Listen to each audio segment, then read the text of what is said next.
Chandrasekhar Venkataraman. This is biography by S. Bhagwantam. See, this very remarkable quotation by C.V. Raman can provide us that his greatness when he says that the essence of science is independent thinking, hard work, and not equipment. When I got my Nobel Prize, I had spent hardly rupees 200 on my equipment. So this is very important thought given by C.V. Raman, and this is the reality, ultimate reality in that science and its research. So after this, when he came to Bangalore, his life changed totally. In April 1993, Raman left Calcutta University and accepted the job in Indian Institute of Science at Bangalore in South India to become its director. And he continued to stay in Bangalore even after retirement from this institution. He built his own institution in Bangalore, now known as Raman Research Institute.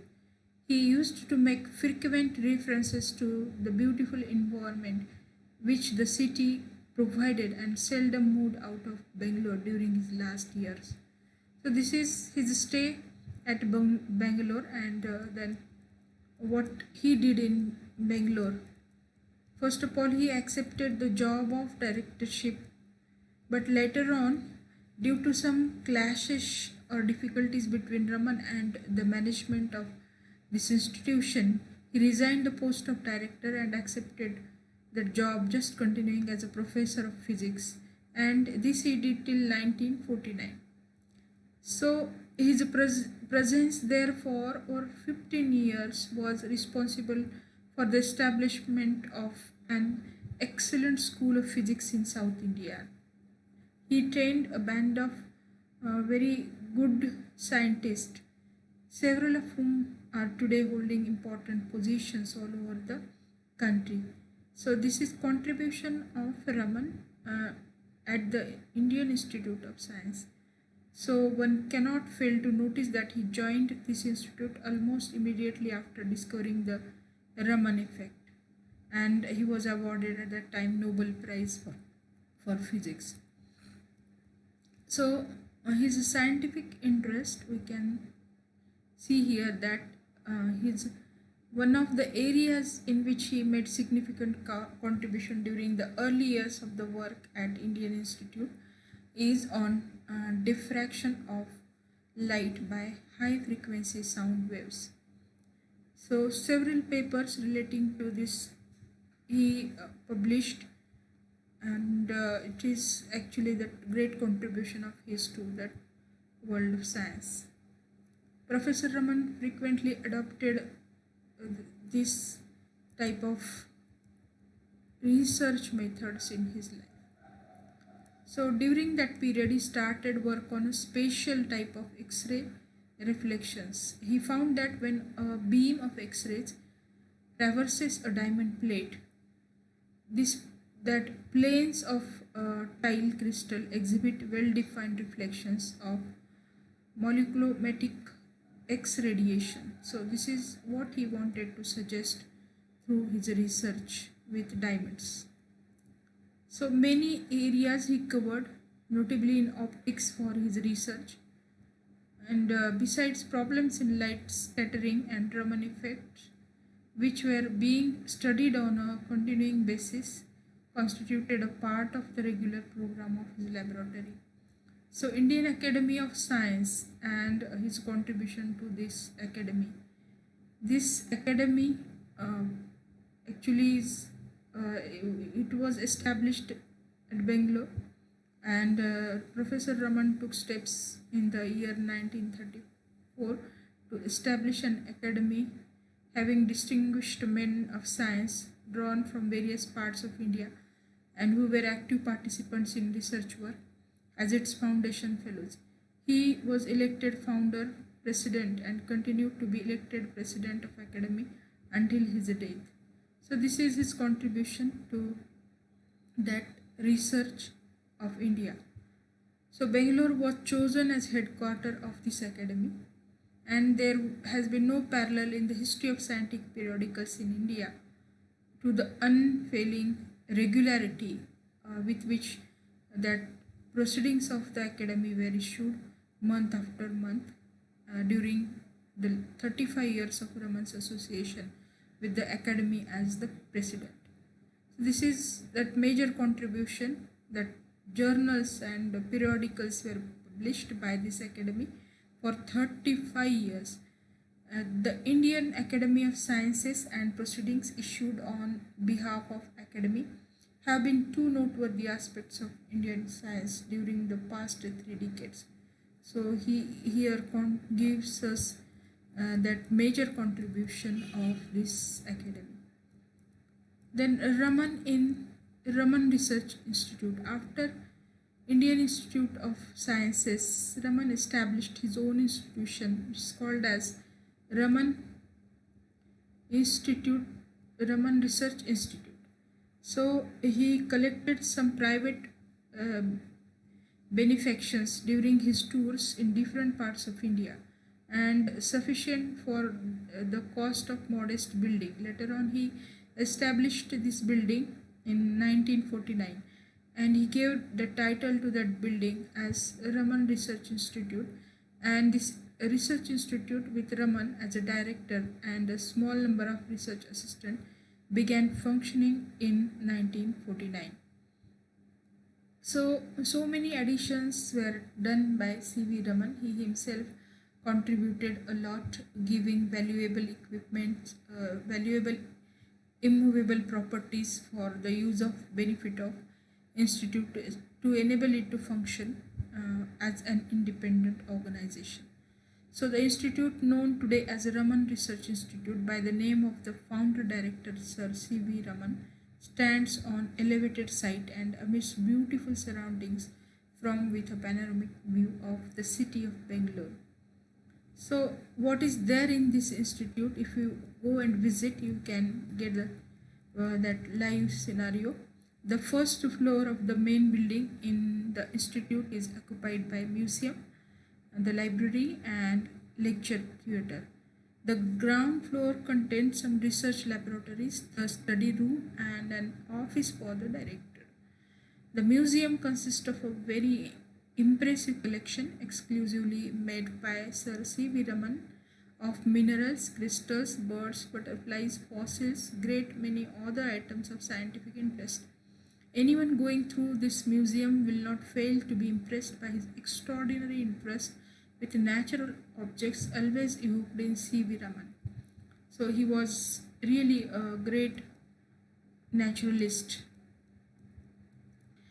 He often was called as child of nature.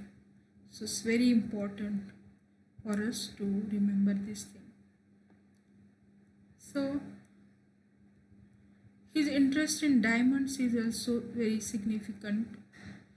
Raman had a great fascination for gemstones, and in his museum he built up that specially one area for this.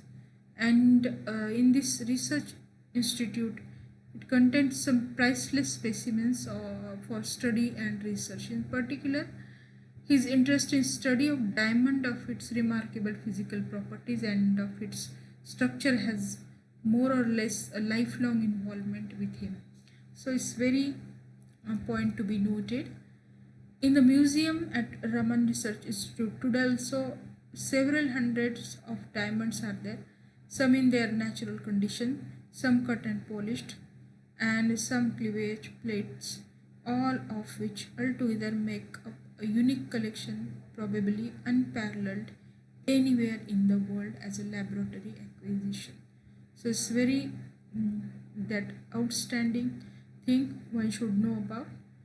It was both scientific and aesthetic interest of Raman, which could be seen in the physics of the diamond.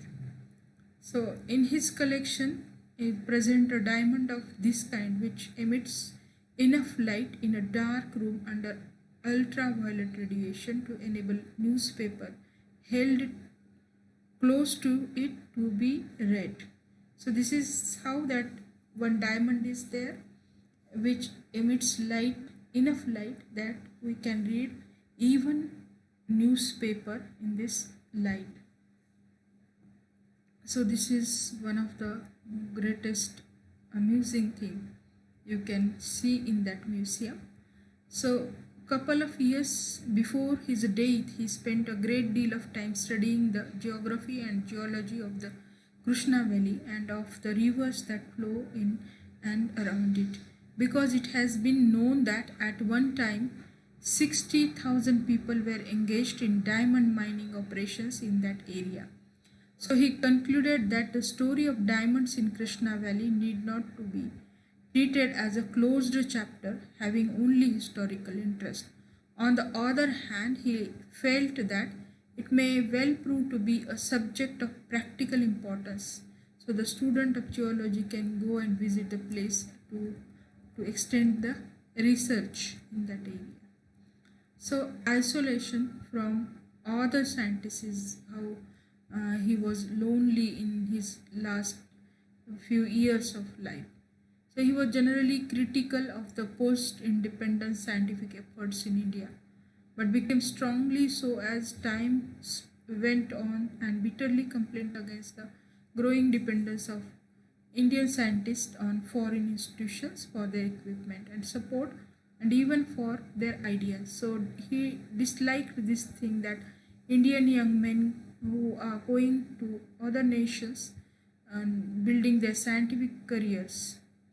So this was his that major attitude, or he disapproved of organizations spending large sums of money on equipment also. The men who matter are who sit in ivory towers. So this is very famous quotation, very sharp that answer to Prime Minister Pandit Jawaharlal Nehru's comment for some people in research areas. So you can know about his very sincere outlook towards research with these things. So he grew into being regarded and respected as a father of Indian science. The government institutional national professorship and conferred on him first such professorship to enable him to do the work that he liked while functioning as director of the Raman Research Institute. So this was his actually that achievement. When he was there on bed or deathbed, you may say, in his last years of life, he told his doctors that I quote here, I do not want to survive my illness if it means anything less than 100% active and productive life. Means he wants to have that active life and he wanted to have that very productive life, 100%.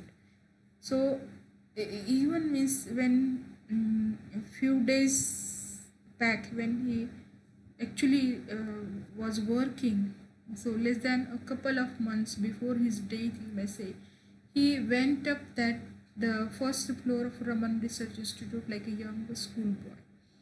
So he delivered the Gandhi Memorable Lecture on 2nd October 1970, and this was his last lecture in his life. So he was that person who lived life with work ethics. His mortal remains were cremated in the grounds of Raman Research Institute. He died in the morning of Saturday, 21st November 1970. Thus, Chandrasekhar Venkataraman, the legendary figure of science in modern India, passed away into the pages of history. How much of the tradition and how many of institutions he handed over to the present generation of Indian institute, Indian scientists will survive is a matter for the future and for those who have inherited the same. So this is very important comment by Yes Bhagwantam. So you can just remember this thing when you read this biography by Bhagwantam and his message given to young people of India. So stop.